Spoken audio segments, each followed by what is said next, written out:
the GOP maggots are sinking themselves into are trolling themselves into a genocidal low. Now the Republicans are competing for attention by ratcheting up the anti-lesbian, gay, bisexual, transgender speech, and the inevitable result is violence.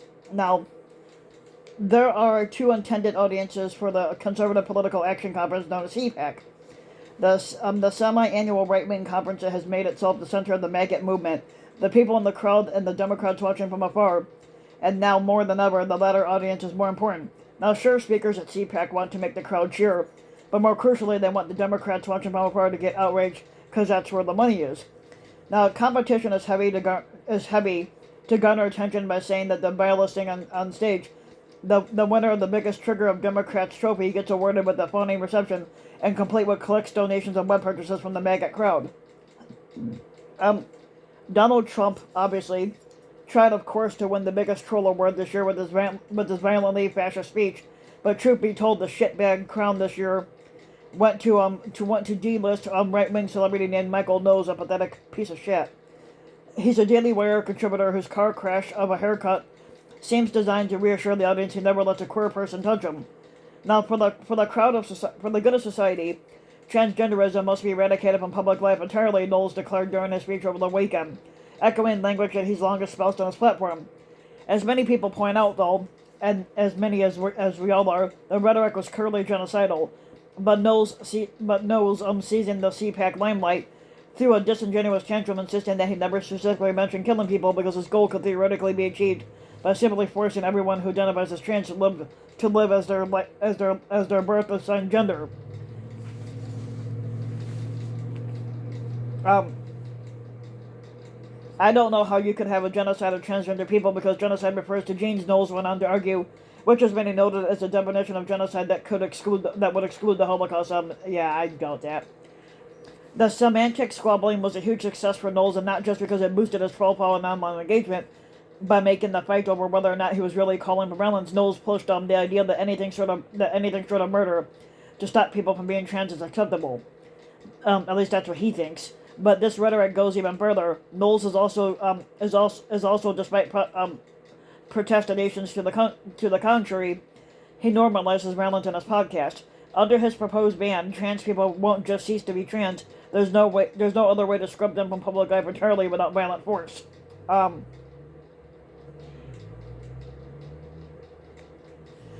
in response to the Knowles speech, Democrats on Twitter started circulating a photo of him hanging out with the maggot themed drag queen back in 2019. Let's show you this for a minute.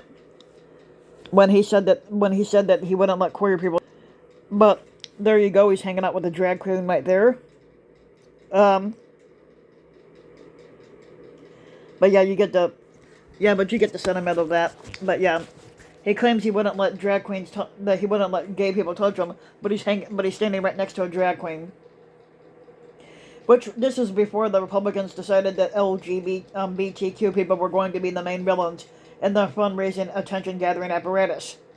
Now, at CPAC, for instance, the easiest applause line was going hard after the right of trans people to exist.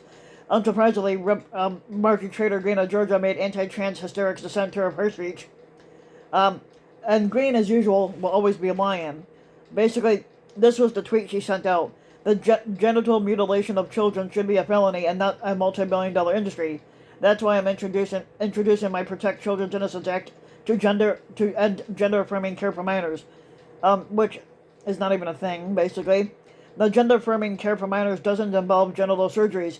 Instead, it's a rigorous and slow-moving process that involves years of therapy and sometimes hormonal treatments to slow down puberty, giving a minor lots of time to know for sure before they can make any permanent changes in adulthood. Now, of course, as Terry Schilling, president of the American Principles Project, admitted in his CPAC talk, all this talk about kids is a pretext for the right's long-term goal of ending rights and medical care for trans people entirely. In his nearly 2-hour speech, Klan speech, Trump also promised a flat-out ban on gender-affirming care for all trans people of any age. Now, CPAC was once again a dark reminder of how much for these right-wing pundits, fame and money are a driving motive for spewing hateful rhetoric. As Will Somner, author of The Trust That Planned the Rise of the QAnon conspiracy that unhinged America, had told Terry Gross on NPR last week. The amount of money involved in pandering to the maggot movement is stunning. And what matters to the right-wing figureheads is not what they think is true, so much as what they think will best sell to the maggot crowd. Now, ultimately, what Knowles really thinks is not fucking relevant. The bigger issue is that the ecosystem of right-wing trolling has created a competition of hate on the right as they try to one-up each other with shocking bigotry. As the photo of Knowles shows, just a few years ago, maggot Republicans didn't talk much about trans people or drag at all. Now every day it's a race to see who can top the last provocation. Now slurring the LGBTQ people as groomers used to get the maggot cum juices flowing, but now they need the hit to be stronger. Openly eliminationist rhetoric was inevitable in this descent. It was reported last week Governor Ron DeSantis of Florida appointed a man to his newly created Disney Oversight Board, who has openly denied that gay people existed in the not so distant past. The board itself is part of DeSantis' larger war on free speech, as it exists to intimidate Disney executives out of being supportive of the LGBTQ rights. Now his appointee, Ron Perry, was recorded on a Zoom call last year calling gay people evil and asking, why are there homosexuals today? He went on to theorize that homosexuality is caused by estrogen and drinking water from birth control pills. No, it's not. Now attacking on an attack on women's rights to his rant about gay people. Now, of course, gay people have been around for years. The only reason for Perry to say otherwise is to imply that the goal of no gay people is achievable, which it's not. There's always going to be gay people down the line.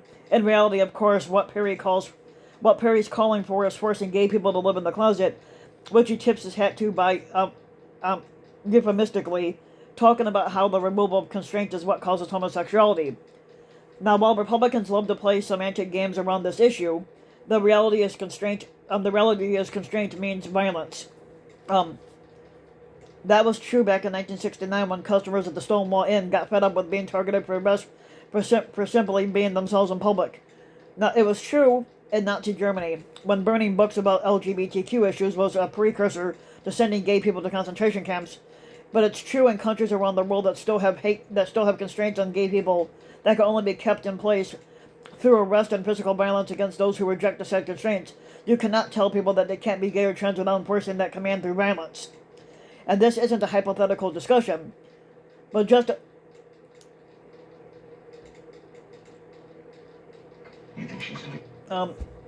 now, basically, just a few months ago, there was a mass shooting at Club Q, a gay club in Colorado Springs, Colorado, that was hosting a drag show. It was just the most shocking example of what has been an overall rise in murders of trans and gender non-conforming people in the wake of Republicans putting a target on the backs of the LGBTQ people. Now, groups like the Proud Pricks increasingly target drag shows and pride parades for intimidating demonstrations, and some of which have turned violent. They're being encouraged in all this by Republican politicians who just respond to this escalated hysteria by introducing bills such as a law that was just passed in Tennessee, which bans male or female impersonators and is clearly a pretext for illegally harassing the LGBTQ people.